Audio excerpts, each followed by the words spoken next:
UP का election करीब है। तमाम सियासी पार्टियां एड़ी चोटी का जोर लगा रही हैं। पूरे मुल्क की निगाह यूपी के इलेक्शन पर है। अखबारों के ज़रिए, न्यूज़ के ज़रिए मालूम हुआ कि असदुद्दीन ओवैसी साहब भी यूपी का इलेक्शन लड़ेंगे और अपनी पार्टी मजलिस इत्तेहादुल मुस्लिमीन को यूपी की सियासत में उतारेंगे। इसमें कोई शक नहीं कि ओवैसी साहब एक काबिल तरीन लीडर हैं, बेपनाह खूबियों के मालिक हैं, दीनी व मिली और कौमी जज्बा अपने अंदर रखते हैं और पार्लियामेंट में बहुत ही मुअस्सिर नुमाइंदगी करते हैं और इंसाफ के लिए आवाज़ उठाते हैं। ओवैसी साहब हैदराबाद तेलंगाना की हद तक तो ठीक हैं और पार्लियामेंट में इनकी ज़रूरत है, लेकिन इससे हटकर मुल्की सतह पर इनका सियासत में हिस्सा लेना मौजूदा हालात के लिहाज से पूरे मुल्क के लिए नुकसानदेह है। आज मैं अपने ज़मीर की आवाज़, दिल की धड़कन आवाम तक पहुंचाना चाहता हूं। चाहे कोई मुझे बुरा कहे या मुझे गालियां दे, इसकी परवाह नहीं। बिरादरान इस्लाम, मेरा ये पैगाम दिल के कानों से सुनो, ठंडे दिल से गौर करो, जज्बात में आकर होश मत खो, मेरे एक एक लफ्ज़ को बार बार सुनो। मेरा ये दावा है कि अगर यूपी के इलेक्शन में असदुद्दीन ओवैसी साहब हिस्सा लेंगे तो बीजेपी की जीत यकीनी है। हो सकता है 2-4 सीटें मिल जाएं, इससे फ़ायदा कम नुकसान ज़्यादा होगा। ओवैसी साहब का सियासी चेहरा कट्टर मुस्लिम पंथी की हैसियत से हिंदुओं में जाना पहचाना जाता है और बीजेपी भी यही चाह रही है कि ओवैसी साहब यूपी में ज़रूर हिस्सा लें।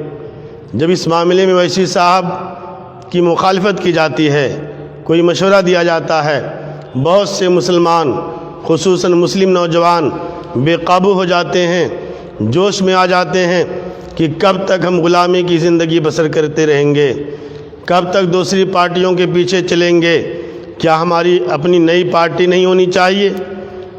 ओवैसी साहब मुल्क में क्यों इलेक्शन नहीं लड़ सकते? कब तक डरते रहेंगे? ओवैसी साहब ही इस वक्त मुल्क के सबसे बड़े लीडर हैं, मुसलमानों के मसीहा हैं। ऐसी जज्बाती बातें लोग करते हैं। याद रखिए, सिर्फ जज्बाती जोशीली तकरीरों से मसाइल हल नहीं होते। ओवैसी साहब पूरे मुल्क में जहाँ गए हैं वहाँ बीजेपी को फ़ायदा हुआ है। ओवैसी साहब अगर 2-4 सीटों पर लड़ते हैं तब भी इसका असर पूरे स्टेट पर पड़ता है। ओवैसी साहब को मेरा मुखलिसाना मशवरा यही है कि आप बराए मेहरबानी यूपी की सियासत में हिस्सा मत लीजिए। यूपी एक हसास रियासत है जहां मजहबियत का गलबा रहता है, जहालत ज़्यादा है, मज़हब के नाम पर वोट की सियासत होती है। मुसलमानों का ये नज़रिया कि कब तक दूसरी पार्टियों के ताबे हम रहेंगे, क्या हमारी अपनी कोई पार्टी नहीं होनी चाहिए? फ़िलहाल मुल्क के जो हालात हैं, ऐसे में अपनी अलग पार्टी के बारे में सोचना गलत है और ये हकीकत है कि हिंदुस्तान में मुसलमानों की अपनी अलग सियासी पार्टी नुकसानदेह है। इस वक्त मुल्क बहुत नाजुक मोड़ पर है। फ़िरका परस्त ताकतें इस मुल्क को हिंदू राष्ट्र बनाने का ख्वाब देख रही हैं। लिहाजा हमें मुत्तहिद होकर फ़िरका परस्त ताकतों के ख़िलाफ़ डट कर मुकाबला करना चाहिए। ओवैसी साहब को पूरे मुल्क में क्यों नहीं लड़ना चाहिए? मैं बताना चाहता हूँ, जिनको कुछ सियासी बसीरत हासिल है वो अच्छी तरह जानते हैं अगर पूरे मुल्क में ओवैसी साहब को चंद सीटें मिल भी जाती हैं तो भी फ़ायदा कम नुकसान ज़्यादा है। चंद सीटें जीत कर हम कुछ नहीं कर सकते। आपने बिहार में देखा, ओवैसी साहब को 5 सीटों पर कामयाबी मिली। वो 5 सीटें ऐसी हैं जहां किसी भी पार्टी का उम्मीदवार जीत सकता था, क्योंकि यहाँ मुस्लिम आबादी बहुत ज़्यादा है, मुस्लिम पॉपुलेशन ज़्यादा है। अगर ओवैसी साहब की पार्टी का उम्मीदवार नहीं खड़ा होता तब भी वहाँ से मुसलमान ही जीतता था। लेकिन इसका नुकसान कितना बड़ा हुआ कि बीजेपी को बिहार में बहुत बड़ी कामयाबी मिली। ये ओवैसी साहब की बदौलत है। अगर ओवैसी साहब बिहार में हिस्सा नहीं लेते तो बीजेपी की हार यकीनी थी। ہم یہ سمجھتے ہیں کہ اویسی صاحب کی پارٹی سے ہی مسلمان جیت سکتا ہے، غلط ہے۔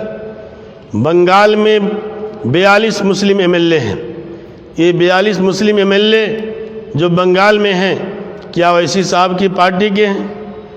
لہذا یو پی کے مسلمانوں کو دانش مندی کا ثبوت دینا چاہیے، باہم متحد ہو کر فرقہ پرست طاقتوں کے خلاف ووٹ دینا چاہیے۔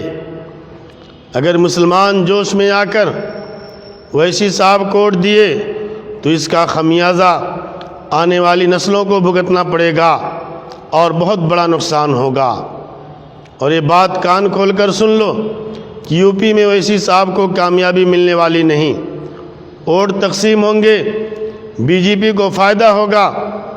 میری یہ بات بہت سے لوگوں کو ہضم نہیں ہو رہی ہوگی، غصے میں آ کر لوگ گالیاں دے رہے ہوں گے، مجھے اس کی پرواہ نہیں۔ اگر اویسی صاحب یو پی کی سیاست میں حصہ لیں گے تو کیسے نقصان ہوگا، میں یہ بات آپ کے سامنے رکھنا چاہتا ہوں، سنجیدگی کے ساتھ اس پر غور کیجیے۔ جب اویسی صاحب کے جلسے ہوں گے، مسلمانوں کی خوب بھیڑ جمع ہوگی، فلک شگاف نعرے لگیں گے، نعرے تکبیر کی صدائیں بلند ہوں گی، جلسے میں شیر آیا کا شور ہوگا، پورے مجمع میں مسلمان داڑھی ٹوپی کرتا پاجامہ کے ساتھ نظر آئیں گے، صرف مسلمانوں کی بھیڑ ہوگی اور اویسی صاحب کی جذباتی و جوشیلی تقریریں ہوں گی۔ اخباروں، social media, T V channel کے ذریعے یہ بھیڑ بھاڑ دکھائی جائے گی اور اویسی صاحب کی جذباتی و جوشیلی تقریروں کی کلپ خوب وائرل کی جائے گی، اس سے بی جے پی کو خوب فائدہ ہوگا۔ اویسی صاحب بھیڑ بھاڑ دیکھ کر خوش ہو جائیں گے، اس میں شک نہیں کہ اویسی صاحب کا چہرہ انٹرنیشنل لیڈر کے طور پر ابھر کر سامنے آئے گا، اور جو امیدوار کھڑے ہوں گے وہ بھی 5,000 ووٹ لے کر اپنے علاقے کے لیڈر بن جائیں گے، اس سے زیادہ کچھ ملنے والا نہیں۔ لہذا اویسی صاحب کا یو پی میں سیاسی داخلہ بالکل مناسب نہیں ہے۔ میں یہ بات پھر دہرانا چاہتا ہوں کہ اگر اویسی صاحب نے یو پی کے الیکشن میں حصہ لیا تو بی جے پی کی جیت یقینی ہے۔ میرا ایک سوال ہے اویسی صاحب سے، اور آپ بھی یہ سوال اویسی صاحب سے پوچھئے کہ حیدرآباد شہر چھوڑ کر پورے تلنگانہ اسٹیٹ میں آپ اپنا کوئی امیدوار کیوں نہیں کھڑا کرتے؟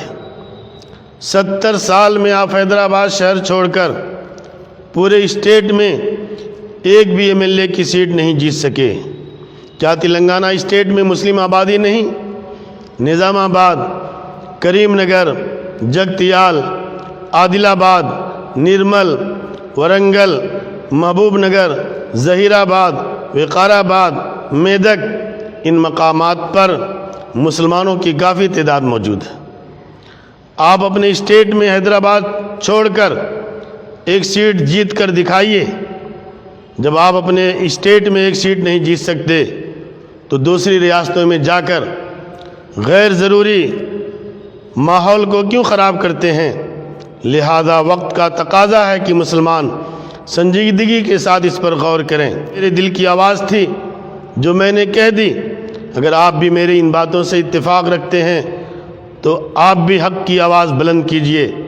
میں ان اکابر علماء سے گزارش کرتا ہوں کہ آپ بھی آواز اٹھائیں جو ہمارے ملک کے بڑے علماء کرام ہیں، بڑی تنظیمیں ہیں، وہ بھی اس مسئلے کو سمجھیں، اس مسئلے پر غور کریں، اس لیے کہ یو پی کا الیکشن بہت ہی اہمیت کا حامل ہے۔ اس کا اثر ملک کی سیاست پر پڑتا ہے، خاص طور سے آنے والا جو لوک سبھا کا الیکشن 2024 کا ہے، یو پی کی سیاست کا اثر اس پر پڑے گا۔ لہذا ہم تمام لوگوں کی ذمہ داری بنتی ہے کہ بہت ہی سوجھ بوجھ سے کام لیں اور اتحاد اور اتفاق کے ساتھ ہم اپنے ووٹ کا صحیح استعمال کریں۔